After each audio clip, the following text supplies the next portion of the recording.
Welcome to The First Turn. I'm your host, Hyena, and today, Llama and I are talking about This Week in Warhammer.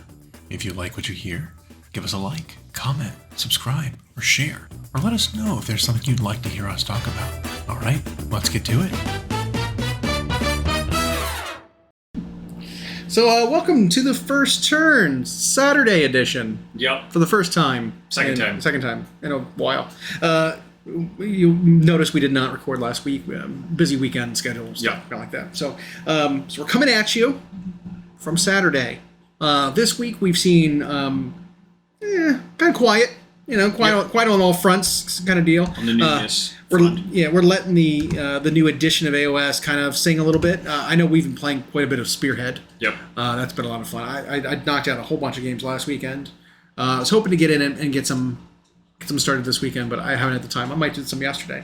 But I've been having a blast with it. Spearhead is phenomenal. Super fun. Yeah. Great. I mean, like we thought, great introduction to the game for new people or returning players or people who just want to experience the edition for the first time. It is very good. Not a serious format, I'd call it, just because some of the games feel a little samey. Yep. Some of the games, the board is so small that it's hard to do anything new or different. You know, so that there's that aspect of it, and the balance isn't 100% because you are limited to the models that come in those Spearhead boxes, and they all can't be tailored to the same power levels. But regardless of that, I think it is all still very, very good. Yeah, and it's good. It's quick, and again, more than just an introductory thing. I think it is a way to rope in a ton of new people, and you could run events. That would be super quick. And we've talked about on the hobby side, you get a project that people look at it and it doesn't feel overwhelming. Like, I can assemble and paint that. Absolutely. I also think it's a good start to an army, just because most of the Spearhead boxes are core units. There's not like fringe stuff that you don't know if you're. Well, I don't know if I'd run those ever. Like the Skaven one doesn't come with Plague Monks in it, which they did for a lot of starter boxes for Skaven for a long time. It's like Skaven Plague Monks are they're marginally useful. I might just want to run Clan Rats instead, but instead I have these. Yep. Maybe I don't want that box. Yep. It's not that kind of thing. They're all very core units that you're going to run anyway.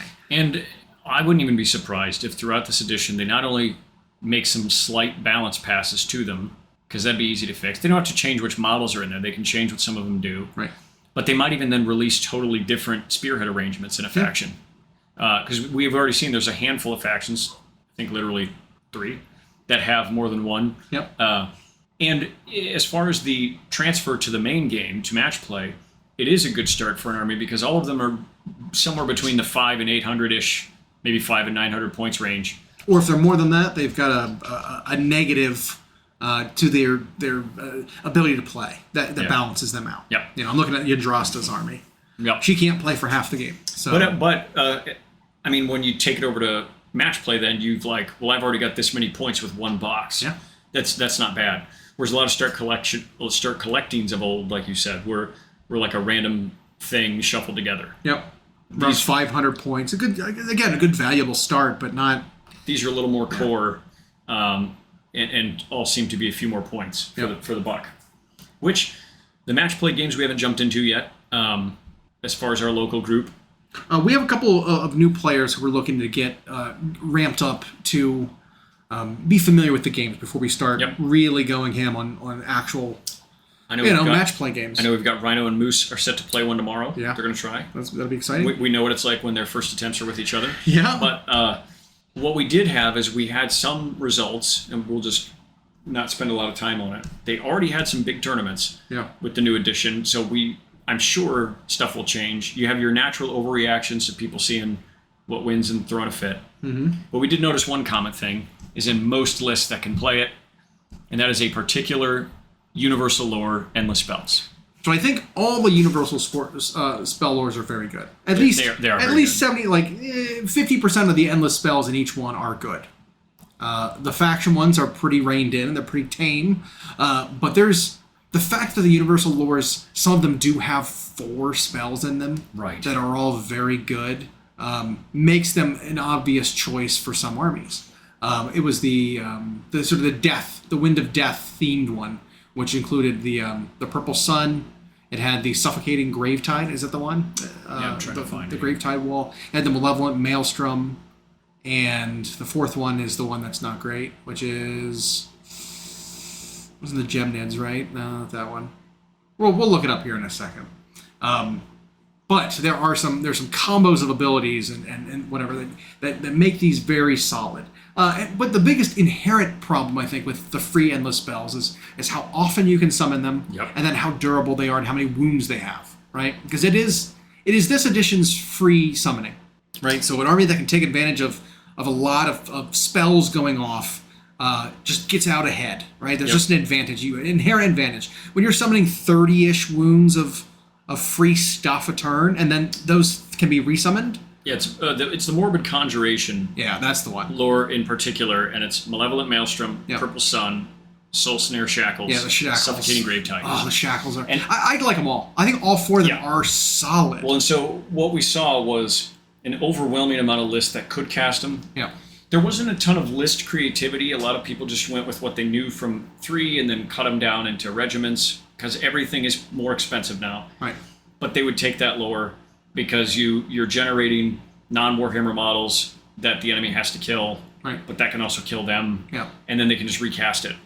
I mean, I think we've definitely thought of some solutions, call it, for some of the sort of the issues. None of them are elegant. Like there's no good solution for how they've set it up. There's no great way to fix this without very fundamentally changing it, right? Like you could do a point buy system where you get this many points of conjuration. Malevolent Maelstrom is 3 and a Purple Sun is 4. You get a total of 6 points to play with. So like if you bring a big one, you might be able to bring 2 small ones. If you bring a big one, you bring a medium one for 2. Something like that, right? So you're not able to bring as much free shit. Mm-hmm. Or cooldowns, right? You have a cooldown how often you can summon the endless spells. If they die in a turn, maybe you have to wait till the next turn to summon it. Maybe it's a once per game ability. You summon endless spell once when it matters. If it's banished and destroyed or whatever, it's gone for the rest of the game. You can't bring it back out. Something else to like really rein in, just because there are some armies that cannot benefit from this. I'm looking. Nope. I'm thinking of this as like think about 40k back in 6th and 7th edition, the psychic phase, right? There were 3 or 4 armies in 40k who did not have psychers. Right. An army that was heavy on psychers had an inherent advantage over Tau, over Khorne, over Drukhari. Like there were armies that just literally could not. I cannot stop your psychic attempts. Yep. So just have your way with me for a phase. Do all your blast damage and all your debuffs and all your buffs on yourself for free. For free. And the infuriating part is it was often armies who were already good without those abilities. Yeah. So it's like, oh, you're playing against Tau. You can't stop any of this. I'm already better at shooting than you are. But let me cast these buffs on myself and debuffs on you to make me even better. You can never be as good as me. Nope. It's just it's unfortunate. It's a little. Now in this case, there's like 4 armies that can't use them, but I think it was noticeable. Yeah. Because I think those armies were among the ones that we didn't see show up at the top of the tournaments. Mm-hmm. And while the endless spells themselves, rules-wise, aren't like crazy overpowered, they're ultra efficient and free. And while those solutions we talk about, like you said, some of them are not elegant, so we don't know how they'll do it. Mm-hmm. Sometimes GW randomly comes up with a better idea than the community. The other thing helps. Even making a specific spell lore cost points, right? Like spell lores cost 0 points, but if you bring these specific ones, it costs you 30 or 40 points in addition to being your spell lore slot. Well, something. The original balancing point, I thought, was when they had given each faction their own lore. Or the factions that didn't have wizards, they gave them priests and gave them their own endless prayers, invocations. Yeah. Those feel balanced to me. The faction-specific ones feel mild. It's just like the formations where that was one thing that was great in the tournament results I saw. People would take any of the 4 formations available to an army. Didn't matter. Because none of the formations are so universally great. Right. That's what the endless spell should have felt like. The fact they made a universal lore, and you can do it every turn, and they're cast in the hero phase instead of like movements, so they also get to move when they. Just not a fan. Even that's a small thing, right? To fix. It's saying If you're set up this turn, you can't move. Right. Like easy, like you can fix that kind of thing. It's a bullet point. But it is just clunky in general too. Yep. Right, because invocations don't lock you in combat, so you can just freely move away from them. That's weird, right? If you're counting as a model, you have melee attacks, you've got shooting attacks, you can charge, you can get into combat, you have a combat range of which you can fight things, but you don't lock units in combat. It's like, why? Why not? Like, I think you should treat it as literally a summoned creature, right? That acts just like a creature. You don't need to do anything special with it. And then, like I said, maybe make there be a drawback. Maybe make it so that if there's a risk to summoning it, right? Like if your thing is destroyed, there's a backlash guarantee on the wizard that they take damage. Maybe it makes you take damage just to cast an invocation. Maybe you take D3 mortal wounds when you cast one, because it's such a volatile spell that you're casting that it drains some of your life force. It's like in D&D, the difference between a spell known and like a ritual. Right. Like it took so long Or a balancing factor, maybe those really powerful death spells do that, but like the elemental conjuration ones, like your Burning Head and stuff that aren't that great, maybe they don't have that tax on you. Maybe they've got some other penalty that isn't as severe, but it serves as a balancing factor. Something. I think they can come up with a solution to make it a little less aggravating to everyone. Yeah. Whichever aspect of it aggravates you, they all add up to be a bad situation. Yep. And I think the only thing that made it so the complaints weren't as loud as they could have been was just because so many armies could do it. See, if they would have done it so like Morbid Conjuration specifically were only usable by death that would have been awful. They used to be similar to that. But but they cost points. But but it's like only death factions have access to Purple Sun. Yep. And the Amethyst Wizard from Cities. Like that was it. Yeah. And so if you're going to make them free, which I think they want to stick to, so that list building is just about the units, then you can't make them so good, or make it so that they can keep recasting them every turn. You make them a one-shot deal, or make it so there's different interaction with it. Now, that aside, we were talking about how there are units that interact specifically with them that we just think people aren't on yet. The edition's so young. That doesn't change my opinion that they need to do something so they're not so universal that we see these in every list. Right. I want to see an equal power level between the different endless spell lores, right? So that it's like, I like the fact that the faction specific ones are free because they feel like maybe I'll play these, maybe I won't. Yeah. But or make them more even, right? Like some of them have 4 spells in it. Yeah. Any 4 spells are better than any 3 spells. Yep. Just I'm throwing it out there. Yep. So it's like, or like look at Darza Kane. Theirs are weird. I think one of them's a priest's summon, and then 2 of them are spells. Yeah. It's like, how does that work? Yep. Now I need to bring a priest and a wizard in order to take advantage of this? That's not great. Right. We have seen that a lot of wizards have a little more cost baked into them, but I still just, the idea of a universal thing where there's that many options that are that good, and so people are never incentivized to take their faction ones. The universal ones need to be balanced against the faction ones. Then even if they were free and didn't change, they didn't come up with some cost, then it would be like, eh. Or if they had something, like, again, with list building, where it's like, if you bring your faction one, you also get to choose one of these universals. Something like that. And maybe not any universal spell. Right. But like specific ones, maybe, that we've thought about. And we put some thought into why you can bring this one. I think, something. Low-key, I'm not one of those, but it's also a way to, so maybe not, to move more of the models, the endless spell models, but But they've had such a hard time of keeping up to demand, even when the endless spells weren't good. Correct. You know how hard it was to get Malign Sorcery that had the most of the spell? It was very difficult. It was difficult to get. There were tournament organizers who always had them, but like a lot of players were like, "Why do I want to buy a box of spells? Like, what do I need that for?" Same thing with faction terrain. A lot of people complain about that. Oh yeah, they're free, but that means I just got to buy another model. Yep.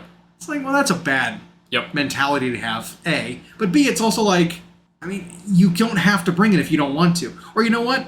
Proxy something that's the same size. If you're feeling, not to say like, oh, you don't have enough money to play this game. But it's like, if you're feeling cheap about it, and it's like, well, why do I want a Gloomtide ship when I can just like make 2 coral reefs out of stuff and count them as my ships. I already have aquarium terrain. It's like, yeah, you can absolutely do that. No one's stopping you from doing that. And that's one case where I don't even know if GW would stop you. Right. Because faction terrain and spells are not really that big of a concern in terms of the model. That said, I love my faction terrain. Yeah. and most armies can't do more than one at a time anyway. So it's not like the old Wildwood used to be. So anyway, the endless spells have been the one, I guess, sore spot, the universal endless spells. As far as the results we've seen, there were all but 4 or 5 factions that were pretty healthily represented in those top 8s, which I liked seeing. And again, a lot can change because I don't think there was a lot of time to really get reps in of 2,000-point games before some it's of these also events. some factions, they went from being bad to being good. And so the models don't exist in a painted form. Right. Like that's a big part of it, right? Is if it's like, okay, the rules drop, we have a tournament in 10 days. Fire Slayers are really good now, as an example, maybe. Sure. I don't know yet. Yeah. But it's like, Fire Slayers are really good now. Can you get 50 dwarfs and 3 magma draws painted up in 10 days? No, I can't. And so you don't bring play test it, right, and not just theory hammer it. So like I think there's a time and a timing concern there for why the results were the way they were. We didn't see a Dark Oath. Why? They didn't come out that long ago. No, we just got those. No one owns them in the June. kind of quantity you probably need to play them effectively. Right. I'm not talking a full Dark Oath army, but you at least want probably a double of the starter box. You know, and that's only like 800 or 900 points. Yeah. Like that's not even half your army. Yep. But I think they're very good, and there's a place for them. 100%. I think they absolutely can be the backbone of an army. Yep. And it'll feel different. Slaves are in a unique place in particular because they can, a lot of factions can play multiple ways. They really have to play 2 entirely different ways or try to blend them. So they're either ultra elite heavy armor or fast moving t-shirts, but with lots of interaction. And the Dark Oath, I just think no one's had time with because it is so brand new. They came out less than 2 full months, I think, before the AOS dropped. So so we haven't seen them yet. We probably will. Somewhere. They're too good, I think, not to. Yeah. But a lot of that was lists that just seemed to be people played what they already knew, added spells, added the manifestation. But hoping to get in some of the regular games soon. But I unfortunately, or fortunately, have a boatload of traveling upcoming. So anything we're going to run, I might not get to be part of. So you get your Gen Con weekend next weekend. Yep. Won't be doing much from there. The following weekend, you've got something? Yeah. The following next week, I'll be in New York, and then the weekend after, I'll be in Chicago. So, yeah. Oof. Yep. So I've actually got some topics I want to talk about that I could just lecture. Just solo it. For an hour and a half. No, 3/4 of an hour. I could knock out 45 minutes of just talking. So I got some good topics coming up. Mostly around the hobby. I could probably call in from Gen Con if we wanted. Yeah, we could do something probably. But, yeah. I wouldn't want to eat up your vacation time though, if you're doing stuff. But I've got some modeling stuff I want to talk about, and we've got some hobby stuff, some kit bashing stuff I want to talk about. I want to talk about some topics surrounding making things your own, right, and not like playing by the rules. Because there's so many times when people will ask questions, especially on like forums, new players are like, so I'm trying to get into it. Do I have to build it this way? Do I have to paint it this way? Right. Do I have to arm it? Like there's a lot of questions about that. And ultimately it's like, these are toys. Yep. Play with them how you want to, right? Like if you're just into building, who cares how they play? Who cares what a legal loadout is? Like that kind of stuff. So I've got some talking about that, because there's a place for the high and tight, and there's a place for the absolutely kaleidoscope. Yeah. However you want to do it. Yeah. So check in with me next week when I talk about that. I got some thoughts. So mostly it's arms wide open kind of thing, right?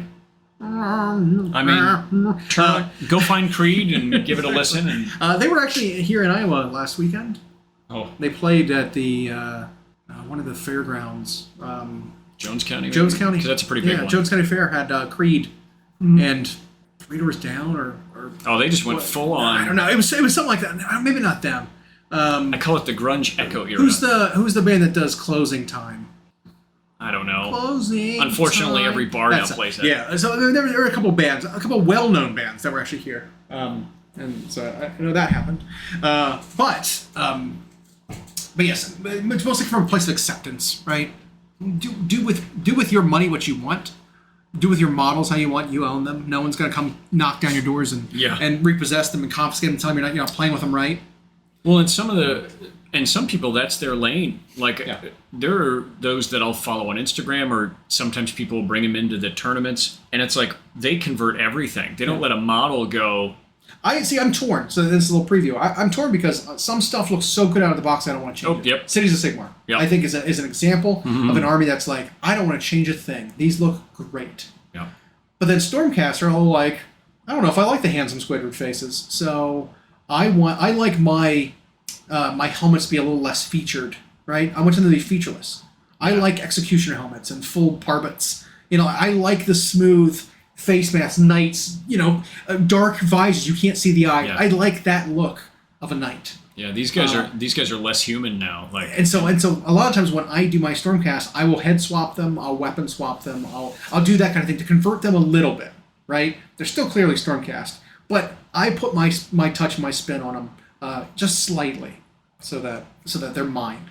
It's kind of like how, I don't know, I'm big into spears, so like I count a lot of weapons as spears and give models spears that don't have them. Yep. Now most models do have a spear option, but I do it for aesthetics. I don't want it to count and have different rules for something, Nope. Nothing like that. But it's also that's some of the focal points of the model, which we've talked about, maybe not on here before, but in some of our effective painting experiments and sort of research, we've delved into what makes a good tabletop model. Paint scheme, quick, effective. Yep. Recognizable. But you also have to enjoy the process you have to get there. For sure. But we were talking about the key things to make it effective is head, face, weapon, insignia, banner, whatever. Like those four things. You could have the most bland, just airbrushed model, but if you paint their face well, and you make their weapons stand out and their shield and their insignia, all of a sudden you've got an effective paint scheme. And you do, this part isn't hard, but you also give attention to the base. Okay, there you go. On an arm, it's faces, bases, weapons, and then if you have a shield or banner, you learn how to use decals. Right. You can make them look so good. It'll look like you painted it. Yeah. And the bases are important because it's such a large surface area facing up, and there'll be dozens of them on the tabletop at a time. And so you can use texture paste, some rocks, some tufts, give it a couple coats of low effort stuff, and it just goes so far to make a tabletop thing look great. Yeah. Because we got a buddy who, he's a talented painter, he just doesn't get to do it very often, who, for his Space Wolves, he went and hand built little rocks and snow sets for every base, and it took him low effort, but makes the army pop. Both makes it unified and stand together in a theme, but it also sets them apart from just basic bases. Yeah. Like, even a bad army on scenic bases, no matter how much the effort, looks much better. Makes them look so much better. Yep. So that's the big thing. And like I said, with the weapon swaps and head swaps, I feel like that goes into that kind of thing to make it a striking, unique thing. If a Stormcast is on the battlefield and they've got like a unique helmet across all of them, you're like, oh dang, that looks interesting. What'd you do there? I saw one guy back in First Ed at a tournament. He converted all of his Stormcast to like samurai. Mm-hmm. It was like he had shoulder pads that had those layered plates. Yep. He had helmets that had crests on them, and it was like, that's super effective. That is very striking. Look, the paint job wasn't great, but it didn't need to be because it was so unique and it was so striking from just that 3-foot standard that it was like, this is the best army I've ever seen. Mm-hmm. Is that kind of thing where it's like, it wasn't, but it's like, initial reaction is like, dang, you win. Best painter ever right there. Yep. You win. So there's a lot to talk about that. We'll get into it more. But beyond that, we've got, like I said, plans for 2,000 point lists. Yep. What is your kind of idea for stepping up in AOS and going bigger? Well, I have both Slaves to Darkness and Maggotkin currently. And you could jump right into both of them. Yeah. Like right now. I could jump right into both. Okay. The thing is, like, everything does cost a little more. So list building is hard because you can't do all the things, but I'm okay with that. I tried to bridge the gap. So they're very different armies. In Magakin and Nurgle, I played some Spearhead, but I try to bridge the gap where it's like, man, the Mortals are really good and the Demons are really good. But when you try to hybrid the list, you end up like losing some synergies, or you can only run small modules of each. So it really benefits you to like kind of go one way or the other. With Slaves to Darkness, I think they have like 3 ways they can go. You can go Monster Mash. You can go with like Demon Princes and Mutalith Vortex Beasts and Chariots and and then you can go Heavy Armor, Elite, Knights, Warriors, Chosen, all of which are very good. And then you just have like your standard Lords. And then you can go Dark Oath Heavy. I don't know which way I want to go, because every time I build a list, I end up like regretting that I have to leave a unit out from the other one. Yeah. But like, so the Dark Oath in particular, I should clarify, they seem to really only benefit from each other. Like even their formation, if that's what you wanted to play for them, that's the only one in there that's super or like hyper specific. You don't need to, though. I don't think you need that to play the Dark Oath. But the Dark Oath really do only benefit each other. So I think a regiment of them included in either of the other options is fine. I don't know what the first one will be.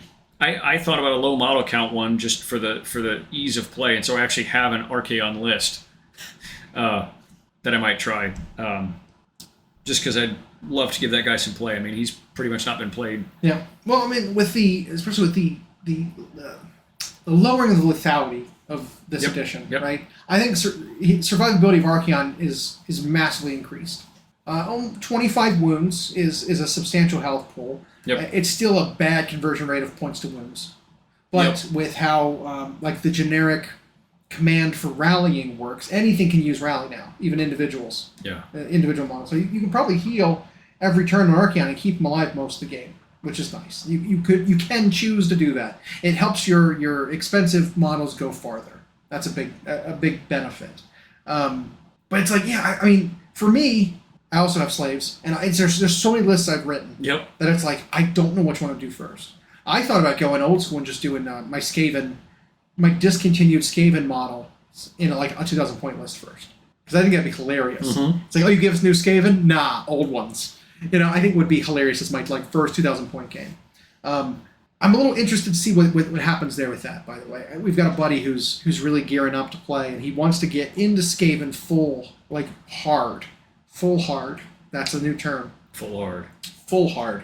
And both chambers. He's complaining that most of the Skaven stuff is either not available yet because they're trimming the line to make room, or the stuff that is available that he wants to get is just out of stock at the moment. Like the whole Skaven line is pretty much not available online. We know why, right? Because a lot of stuff's getting updated. We know stuff's getting reboxed. Prices are changing. Things are being re-released, and so it's besides that starter box, it is hard to get into that army right now. Which is unfortunate because that's everyone's favorite army right now. So it's like you really can't, even though you really want to. Unless you're a person like me who has all of it already from before any of the updates.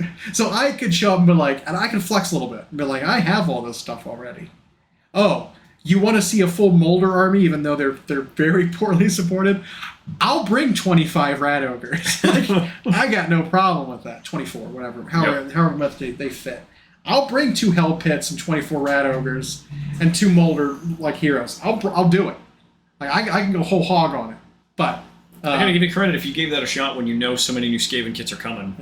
Yeah, and I do think that we're going to see lots of stuff when they're released on their own be more modular, more multi-part, more weapon options, that kind of stuff.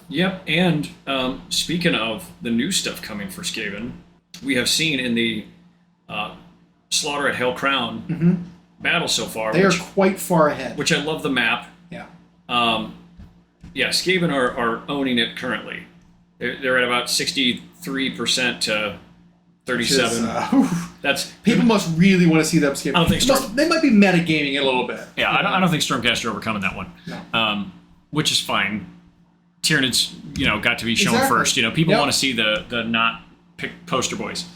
But that's super exciting because that's going to be coming soon, Yeah. where we can start to see. Not to say I'm not excited about the Stormcast. Yep. Because getting new sculpts of any of that stuff is going to be Because what we've gotten so far has been great. because they've all looked good. Like, I love the more I look at the new prosecutors, Yep. is the best improvement to the model they've done so far. Because they've kind of resculpted some of the models a little bit, and you know, I'd say most of the shield and weapon infantry that came out were kind of new takes on the Liberator. Yep. And so even compared to the old Liberators to the new ones, the Prosecutor upgrade from old to new is still better than that. Oh yeah. Like that, those models look great. So they might be some of my favorite models in that starter box. Honestly, they look really good. I haven't even finished assembling everything in that box yet because I've been Really? I've been working on it, but I've been paying too much attention to it. I was like, I'm again customizing some of my models to make them non-uniform, right? Like I was doing a lot of work with my Rat Ogres because the Rat Ogres come with a lot of extra parts, so you can actually use some of those parts, some of the models, the projects that I've been working on before to make more Rat Ogres. So I did those Gorger, remember that Gorger kit that came out for Ogres? I converted them all into Rat Ogres, but I hadn't quite finished them yet because I wasn't liking how the sculpting I was doing was turning out. So I was like, I need to figure something else out to do with this. Well, it turns out there's a bunch of extra heads in that kit. So I used Rat Ogre heads from the new kit on those models, and they look amazing. I've got some, the Gorger hands are a little too humanoid. They've got square fingernails and stuff like that you expect an ogre to have. I'm going to swap some of those hands for Rat Ogre hands and hooks and stuff like that, just to make them look a little bit more escaping, that kind of thing. So I've been working on that. Can't have too many Rat Ogres. Yeah. You know there's going to end up a list where it's possible. Yeah. There'll probably be a list where you can play mostly monstrous infantry. Yeah. And I think they're very good. They're not very durable, but they're pretty big health pools with a lot of attacks. They might not be durable yet, but you know what I wonder is if they'll end up with some formation where you can in their battle tome, where you can heal the shit out of them. Yeah. Or if they get an update where they add more stuff to Mulder, you could have your Rat Ogres doing stuff and your Pack Masters supporting them, and then go and get objectives with maybe wolf rats or something, or giant monstrous rats that are their basic infantry, something. I do like though they did build a little bit of the modularity of the Skaven army into it. So when you pick any clan hero, each one can bring a unit of clan rats. Oh, so yeah. if you're playing a Mulder list, you could bring 0 to 1 clan rats in your Mulder detachment, in addition to all the Mulder stuff. I do like that. That's a good direction to go in. You can bring most things can have a scryer unit too, a weapon team in every detachment as well. That's interesting. Regiment. I will also say that Storm Fiends are Mulder also, so Yeah. you can play them as well.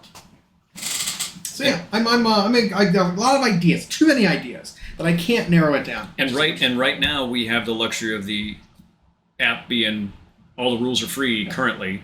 You better believe it. I just sit some days and just scroll through War Scrolls, just reading to see what things do. Well, the layout of the new app is great. It's snappy and quick, and the only thing I don't like is how many things you have to expand to see stuff within a unit's card.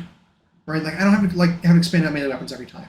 Special rules every time. There's a little too much clicking that you have to do on the phone. I wish it was just laid out a little more simple, but that's my only complaint about it. Is it's once you get to the units themselves, expanding them, especially when you're in the list building part of it, when you've got your units listed out, you have to expand way too much stuff. I wish there was an export function similar to how 40K has it, where you can export all your stuff over to one separate other tab with all the stuff listed that you're bringing, and you can see it in a better laid out format. I think they're getting there because they did it for 40K well after the app came out. Yeah. I think we'll get one. I forget what it's called, Battle Forge or something. No, that's not right. Something like that. War Room. I don't know. You know what I'm talking about? What are you talking about? They added a feature to the 40K app where they enabled you to very easily view the army list. Yeah. And the stuff that's in your army and see their stats and their special rules. It was a separate entire function that sort of exported your list and made it easier to read. The AOS one needs that. That's the only thing it really needs. So just throw it out there. We've mostly been playing Spearhead, so it hasn't mattered for us because we've got here's my Spearhead sheet with my 4 War Scrolls that I need to worry about. Yeah. So. Almost there. I mean, on the release front, it's quiet because they're gearing up for what's going to be, I'm sure, an enormous model dump. But one thing that snuck in there on the 40K side was Codex Agents of the Imperium. Oh yeah. So yeah, that was last week. We didn't get a chance to talk about that. Well, now it's something we've talked about for a long time. I never thought of it as an army proper, as it was just a bunch of these niche organizations of the Imperium. Right. But they did something that I think was good. They've decided Death Watch are not their own thing anymore. They're being folded in. But this army can also utilize help from the Sororitas and the Grey Knights. But they did specify Grey Knights will still have their own book later. I thought that'd be a good opportunity to not do those two armies anymore. Because usually they do operate with some Inquisition help, you know? Yep. So it'd be like, that would work in my mind to just make them Inquisition armies. Grey Knights? Yeah, and Death Watch. Well, Death Watch, they did. They're not getting their own anymore, which is fine. Because we don't need... another Divergent Space We Marine. don't keep needing another Codex with just power armor guys that are different color. And so... And they really were never more than a couple of units anyway, and then they're plain. The Grey Knights still having their own eventually makes sense because they've expanded that roster quite a bit over the years. But yeah, no, the Death Watch, this was a good way to handle them. And I think that army will be pretty unique. It's the old soup, kind of, but it's actually going to tell you what you can use. It's a limited soup. Yeah, it's going to tell you what you can use. But that came out of nowhere. I remember that on the roadmap. We did predict it a long time ago. Yep. Because we saw like the Inquisitorial Warband had been showed off. The guy with the spear and the Death Cult Assassin and like in the Jakira, whatever. Like they showed off that little warband and it's like, is there going to be an agents like supplement or an army coming? And it had been a while, but then finally they did. Yeah. Which again, it was a shock. Then the timing was weird, but not out of nowhere. You know, like it's not and we just hadn't paid attention to the old. I hadn't gone back and looked at the 40K rumor roadmaps in a long time, so I didn't know it was coming. Like I feel like Leagues of Votann was a shot in the dark. That came out of nowhere. Well, they even had the keyword Agents of the Imperium in the previous edition. It wasn't a thing like its own army. So not a shock, but it dropped in when I just wasn't even looking for it. Cool. And I wonder if there was some controversy over the Kotias model. Sure. A lot of people he's a little interesting looking. He's plain. Yeah. He's aesthetically been very updated. When people say they like the old model better, I'm going to disagree with them. I think the idea of the old model... I think the pose is better than the old model. I think the idea of the old model, if it were brought up to date, would have been better. Yeah. And what we've seen them do in the past is that when they take an old model, they still capture the spirit of it in a new, updated way. That's why so many of those that's happened to look better. That's why Azrael looks so much better, Marnius looks so much better, and so on. Abaddon. But this, they kind of didn't do that. In fact, they made him look like he should be a generic Inquisitor. Right. And they called him Kotias. Because he's so plain. Yeah. I don't think any part of it looks bad. So, like, when they showed him off, I did not put together that was him. Neither did I. I just thought, it's a new generic class 2 Inquisitor guy. So you in Artificer armor or whatever. Cool. Yeah. In human-sized power armor. And so they did that. They made the power armor distinctly different from that of a Space Marine. And so that doesn't bother me. People were mad that he has hair now instead of being bald. Like, how do we know he can't grow hair? How do we know that wasn't just a swimming phase he went through where he shaved his head? But that doesn't bother me. He was just really into cycling. Yeah. They did, however, he's one of the most decorated Inquisitors in the galaxy. And so the one issue I have with it is none of his bling is there. He just has like a leather strap across him, and that's it. So that's why I was like, why didn't you just say this was a generic guy?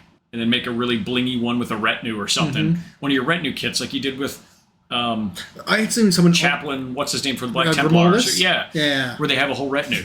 I see someone point out that a missed tunity was in his eagle. Because his eagle was there and it's on its own base, which is odd. But they made it just like flying, just a normal eagle flying off. Whereas, like, with the old model, it was a cool nod to the Imperium that his eagle sitting on his, like, perched on him made the shape of the Aquila. Had the Aquila, the heads were facing different directions, and it made the shape of the Aquila. The new one does not. It's like, Did they forget? Yep. Like, did the new sculptor not realize that was part of the old design intentionally? Yeah. And so they didn't include it. Similar to how we were talking about the Axe Mortalis from Sanguinor. The Sanguinor? What's his name? Not Sanguinor. The Blood Angel guy. Jump Pack, Blood Angel. Asterath? No, other one. Fully gold. Death Mask. Dante. God dang it. The Dante model and the Axe Mortalis that he wields, the design on it isn't lore friendly. Right, the power nodes aren't the skull, and we had talked in a conversation about that with somebody about how there was design elements when they remade that model that were supposed to be lore wise in that weapon that they just didn't carry over to the new design. Yeah, they made it. They made up for it with the Dante model itself being so much better, but the lore friendly stuff being left out. Yeah, the lore friendly part of his axe, the lore friendly part of his bolt, his combi bolter, combi plasma, whatever it was, combi melts, had very specific design elements that they didn't include. Yeah, and when they now really have zero limitations on how they can design a model, that's surprising. Now Kotia's, I guess you could say, has been kind of forgotten about for a long time, but since lore-wise he is important, and they've been so good at invoking the spirit of an original when doing the new one and tipping the cap to nostalgia.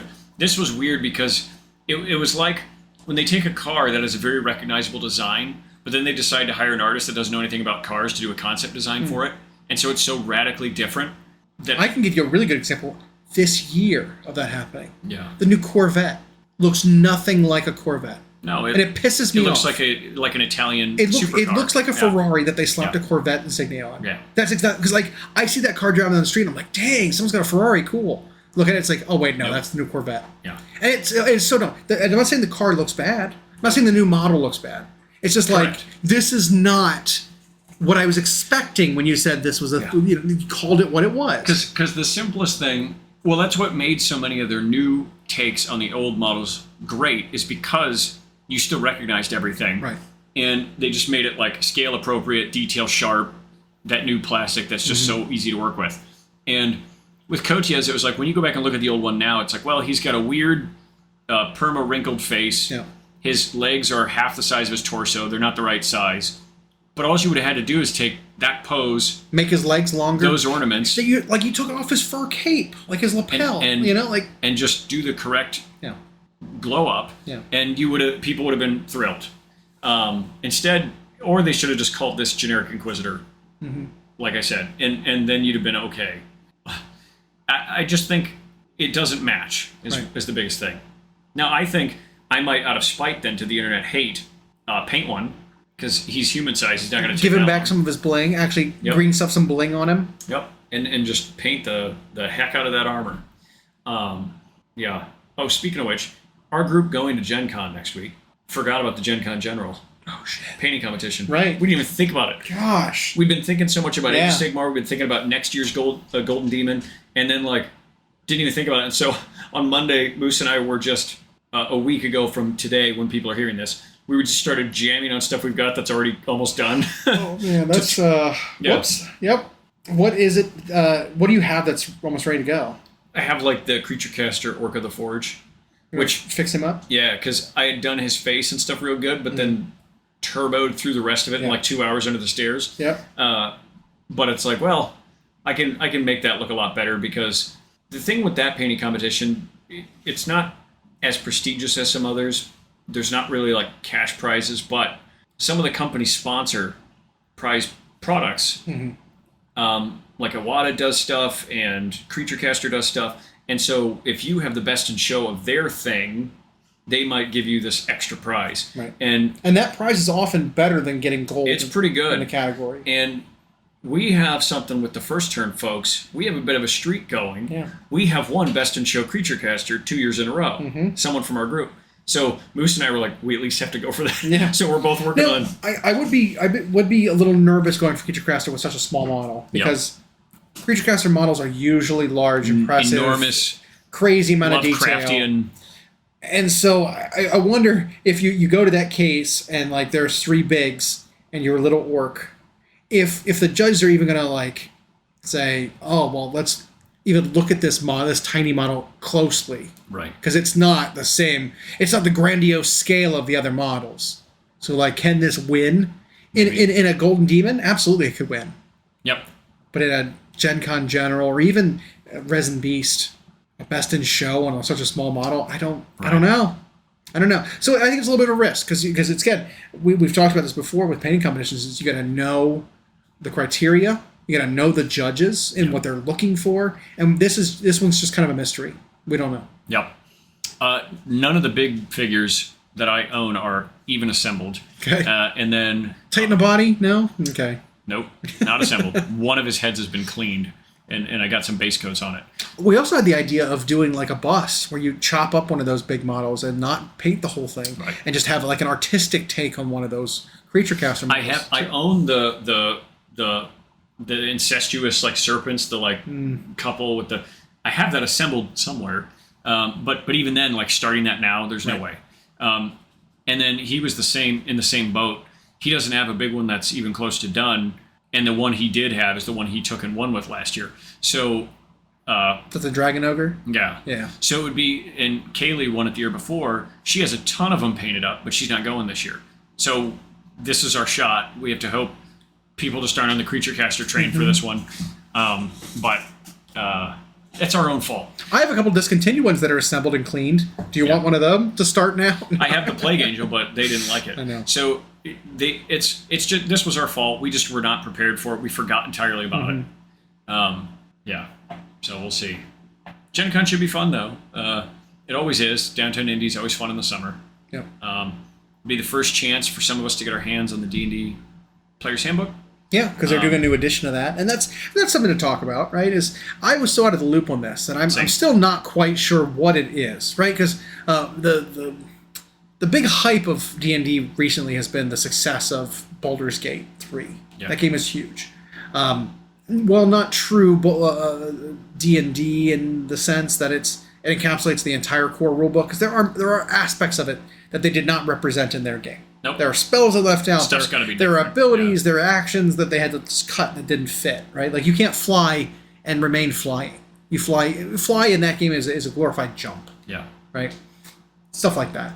But we were so fixated on that. It's like, this is D&D, 5th edition. It's so successful. They're just going to keep going. That they rolled out a new version of 5th edition that updates stuff and takes some of the additions that they had, additions that they had in the last 4 or 5 years, and is going to roll them into the new, into the core rules and fully update things.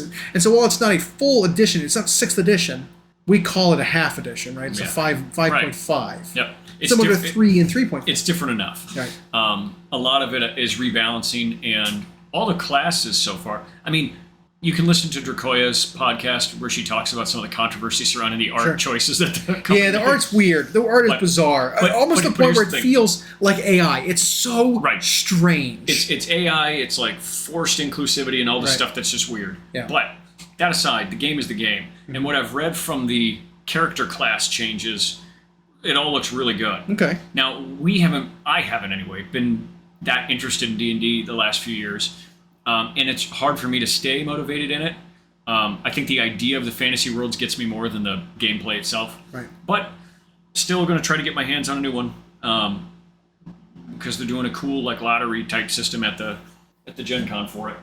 It'll be the first place you can get it, and you can only get it if you are able to get in and reserve a copy the day of online in that morning. Yeah. Okay. It's like when the hotel block for Adepticon goes live, everybody's trying to click in, right? Or the VIG. But it kind of reminds me of like a daily lottery, right? Like everyone submits, and there's 1,000 entries, or there'll probably be more than that because Gen Con's huge. Yeah. 10,000 entries, and they choose 500 people to get one for the day. And something. And I think they're doing this because it's smarter than how they handled Lorcana last year, where they just let people line up, and then when it was done, you just had to go to a spot in line and say, from you back, nope, you don't get one.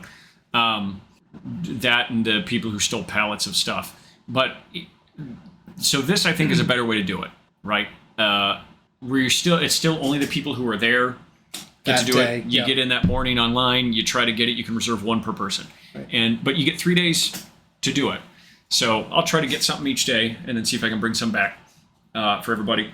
And it's not like it's an exclusive thing. It's not a special edition version of it. It's just an early version. Yep. Right? So it's like there should be no reason to scalp them. There should be scalpers trying to get them. I mean, some people will, obviously. It's a $50 book. Mm-hmm. Someone's going to go online, sell an early copy for $200 or something. You know, it always happens. I did see on the plus side of inclusivity, some of the familiar campaign settings that people have known through D&D's history are getting a little more attention.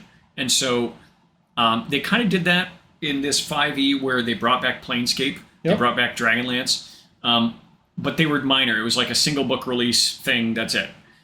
This, it looks like a lot of the core player's handbook stuff features these settings and not just Forgotten Realms or generic land. Because the two main settings for D&D that people are familiar with are probably the Forgotten Realms and the Sword Coast, right? Which is a part of the Forgotten Realms. Okay, but the Sword Coast is a hyper focused it's a whole highly detailed region of the Forgotten. Yep. Okay. But so much. Because even like Underdark and whatever, a lot of that comes from the Forgotten Realms. Right. The funny thing is Forgotten Realms is like a relative newcomer compared to some of the campaigns. Because Greyhawk, Planescape, Dark Sun, Dragonlance, they all existed before Forgotten Realms. Forgotten Realms just became enormously popular. Right. You had from the author of all the Drizzt Do'Urden books to all the Red Wizards of Thay stuff to Elminster's things, all of that just became... Because most of that even takes place in the Forgotten Realms, in the small peninsula map that we're all kind of familiar with D&D, where there is Thay, where there is Baldur's Gate, which is the end of the river. That's Forgotten Realms too. The Elturel, and what's a city that collapsed in Avernus? Like all of that, all the places that people are familiar with are usually It basically became the main setting, right? And so, but this, it looks like they're trying to show off examples of all the other ones. Okay, that's awesome. Because the other ones all had like fan bases at one time. I remember when I was in like middle school, and you almost fought with people like it was your team. You know, it was like, you're playing Dark Sun. That means you have a Bone Dagger -1 as your best thing. What do you know? And so that is the thing. Plus, there's novel series for all of them that people remember. I think we played when we did the last Kingmaker campaign. We played in an obscure setting with our buddy Justin, didn't we? Oh, yeah, it was Birthright. Birthright, that was it. Not Kingmaker, Birthright. I can't remember what the setting was for Birthright, but it was not one we were familiar with, which was actually refreshing. Yeah. And it's like nothing, none of the politics here, none of the factions, nothing that we're familiar with already is present in this setting. Yeah, Birthright was exactly like the name says. So much had to do with your bloodlines, and that determined, not determined your path, but it could determine what abilities or detriments you had, what blessings or curses you had. Because you might be god-blooded, you might be... Or even how far you're able to go in nobility, based on how powerful your blood power was. A little bit of the old, like that era of...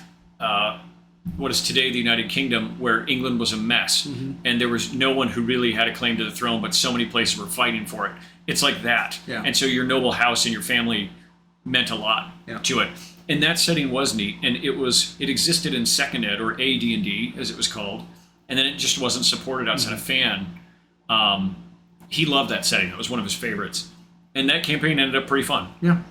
So it was a small group that was not consistent. Nope. So it kind of petered out just because we didn't have the ability to continue with a two-man party. Someone moved to Japan. That made a big difference.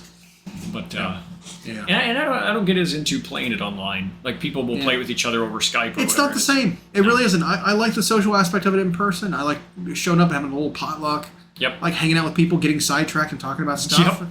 Like all that's more fun to me than sitting in a chat room. Exactly. Even on voice chat, doing stuff on... Even when you're all on camera, it's just, It's just not the same. I don't know. That's the part of it I like. And I think that's like my best memories of playing D&D have been that. Yep. It's not like... It's either like something that doesn't have anything to do with playing online, or something that happened at a session that we were in person. You know? Yeah. Like, I have some memorable moments in some of my campaigns where very impactful things happened, even in online sessions. But, like... being online did not help it. Yep. Being online hurt it, in fact. Just because it's like the reactions of people and the impact of like delivering the message and the news of what happened to my character was less impactful when I'm doing it on a fucking webcam. Yep. Well, and then when it's on the webcam, it feels just like a staged Twitch stream where everybody has to take these turns talking. and there's less room for improv. There's less, Yeah. and people watch those and they unfortunately then hope that their D&D session turns out like that. It's like you have to remember a lot of these people are not only paid content creators, some of whom are even actors and professional reactioners, and so they can go in and do this and make it look very showy. A lot of those folks are really big on improv. Yeah. They've also, a lot of them have worked on fantasy projects where they've done voice acting before. So it's that's like the other one. They're voice they can actors, pull from that kind of experience. And a lot of people have known each other for a long time. They've worked with each other for a long time, that it's like you can get good reactions with people well. It almost goes too perfect. Yeah. A lot of times, yeah. And so it's a little hard to like break the news to people sometimes. Are like, I want to start streaming my D&D campaign. Or like, I've had that recommendation. It's like, oh, do you play D&D? Have you ever thought about streaming it? I'm like, no. Because of 4 things. Inconsistency with how often we meet up. The amount of time required to set up, to the amount of production that's required for having everyone have a camera and a microphone and then make that work every single time. The amount of editing that's required to make the production. You need overlays. Because I'll tell you what, need cameras everywhere for people to see dice rolls. And even your favorite online D&D campaign edits out about half of what actually happens to make a story make sense and to make it run smoothly. Yep. Like I've seen even the most famous ones, like what was it, Dimension 20 or whatever, or the famous one, Critical Roles. Some of their just raw D&D sessions are just so long and not. So there's some parts that are literally not entertaining. Nothing interesting is happening because they're just like sidetracking too much with each other, or just like the sessions about shopping. Right. It's just like, this isn't the high impact, exciting content that you'd see in their like hour-long YouTube videos that they release that condenses it all to just the good stuff. A lot of our D&D sessions, there is a lull where there's like an hour where nothing really happens and it's kind of boring sometimes. And then we get sidetracked and start talking. That happens just naturally. And the sidetrack and the stuff is fun for us. Yes. But we don't need to record that. If someone watched me sidetrack, they would not be entertained. And or then have to go through the hours of editing. Yeah. Speaking of, back on miniature painting, we can... so Trevelyan released a video where he talked a lot about that, where he said he gets questions about, well, how come you don't upload more frequently? You get paid, your job is to paint miniatures all the time. Isn't that great? Don't you just do it more and more? And he said, well, I work 8 hours a day on my content, 40 hours a week, 160 hours a month. He goes, he's calculated for the last few months, 138 out of the 160 hours a month are spent solely on the video editing process. Yeah. And he's like, people don't realize you end up becoming a video editor, a content creator, hunter, trying to come up with your thumbnails and your catchphrases and what's going to track and what's going to not get buried by the algorithm. And you have to spend all your time doing that and not actually painting. Mm-hmm. And so to release painting videos frequently is almost impossible unless you have a bunch sandbagged. And then if anything happens that disrupts your plan, whether it's a personal thing or a shipping issue, well, he's got a partnership with Games Workshop.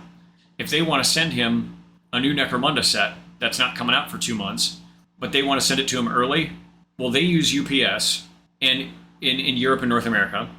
And he said a lot of people blame GW for shipping problems. And he's like, it's not. What happens most of the time is UPS gets something stuck in customs. They don't notify the recipient, and then it gets bounced back to GW. And so now he's like, now I can't get it until 2 weeks before the NDA is even listed. And what am I going to do in the weeks until then? Now I have to come up with something new to paint and edit and get online in the meantime. And then when I get that product, I'm not going to get it out early enough for it to matter. So that makes his life, it's made it so he just loves what he does less and less, which is unfortunate because he really wants to hit the gas pedal on it. So that whole thing, I don't think people think of what goes into how hard that work is. Even as someone like myself, who has put 0 painting videos on the internet, every time I try to do it, I go through a part of that. Yeah. I'm like, well, I'm just going to record these 5 minutes. Not only do people not realize how much hard drive space that chews up in a hurry, then I go back and watch that 5 minutes to make sure it looked okay. Did I catch it right? Did anything blurry? Was a light washing something out? Shoot, that was no good. Now I can't start it over. Would I remove the paint from the model and do it again? So I cannot imagine the enormous amount of work that goes into that if you don't already have the studio now in place. And even if you do, you're video editing all the time. So kudos to those. Or you're paying a shitload of money to have someone full-time editing your videos. And there's the other thing. And then you're sharing half of your income right. with someone else doing the editing for you. Right. You know, it's just, Yeah, and that's just it. And then if your schedules don't line up with that person. So, huge headache. So I envy all the people who do that. But something similar has to be in the case of D&D. And it's like, we don't have time to play it that often, let alone go through all that. So, no, we probably won't be videoing our sessions. Right. Because I got to worry about 6 different streams that I'm going to watch, make sure everything turns out right. And then, like, video, like news studio style, switch between views at the right times. It's just... And the sheer camera equipment you need. And like exactly. All of that. It's just... go back and look at Critical Role's early streams and see how much trouble they had with their sound and their video and stuff like that. And that was with real, production equipment, because I think they all had they were in a studio using studio equipment from a place that they worked. So they had all that equipment already available to them. It was a matter of just like setting it up and getting it working for what they wanted to. And then I'm sure all that's been replaced multiple times. That's money and cost, and how many support staff they have for a live stream. Like an actual audio mixer person who's there on a soundboard. It's like, it's a lot to it. It's more than just being like, oh, we'll just hit the record button. Well, even at Gen Con, they will have people who are podcasting in this specific zone on site. That is an elaborate little booth with the amount of equipment set up. And that's to make it as automated as possible, to do these short little 5-minute interviews with the celebrities in the gaming community. So, people who have to do this full time, that's a thing. I hope we can have something like that at some point. But when you're also working full time, that's tough. I mean, there's a point where, like, when you switched over to it's lucrative enough, where you can switch over to it full time. Where that becomes and it's not a hobby; it becomes your job. Then it's like, okay, I can understand fully putting that much time and effort and material into it, because that's all you're doing. Yeah. But trying to add now extra hours on top of a 160-hour month of work, it's like, that's difficult. There will be a breakthrough point eventually, hopefully, sometime, where it switches, right? Where it's like, okay, now it's more worthwhile to do this full-time than it was to do both of them. Right. Because I can now save 80 hours. Yep. And now it's worth it. But until then, it's like little baby steps. Little pick up a little piece of equipment here and there and add to the setup. We were trying to do a 2 mic setup recently, and it didn't pan out just because the connectors just don't fit. They don't exist for doing the thing we want to do with the equipment we have. And so it's like, so we have to wait until we can get a different setup. So now we'll figure out working out a new setup here in a month, because our schedules aren't going to line up very well. Yeah, I'll have 2 weekends where it's that kind of thing. Like I said, Gen Con I can probably call in, but otherwise, After that, I clear those trips. Then we can start working on making a nicer setup for ourselves. Well, I'd also like to really dig deep in AOS. I really want to champion that. I really want people to enjoy it. Yep. Like, I got plans for running campaigns. I've got plans for doing some narrative stuff that isn't within the core rules, right? To shake it up, make it different. Because I feel like too many people who play too many war games get in ruts, right? Yep. They got their lists locked. They know what they think is the best thing for the meta. Well, then we're not going to run something that uses the meta, right? We're not going to run that type of thing then, because I want it to be different. I want it to be shaken. I want it to be memorable. I want it to be creative. I want it to be an experience you can't have during a normal pickup game, that kind of thing. So I got all kinds of ideas, and I'll share them. I think I'll publish some documents actually with some parameters that I wanna use for some campaign games, and if you want to play along, use them. Whatever. But I've got some ideas like that, so all to come in the future. But in the meantime, what I could go with in the immediate future, is a bunch of food coming together. Indeed, to create an experience that's creative and fulfilling. Let's eat.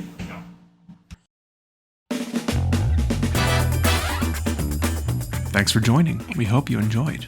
Follow us for more of our weekly episodes on YouTube podcasts, Spotify, and Podbean. You can follow myself and Llama on Instagram. We are at Llama Paints Minis and Hyena Paints Minis. Music provided by Kevin MacLeod at incompetech.com. And as always, we'll catch you next time.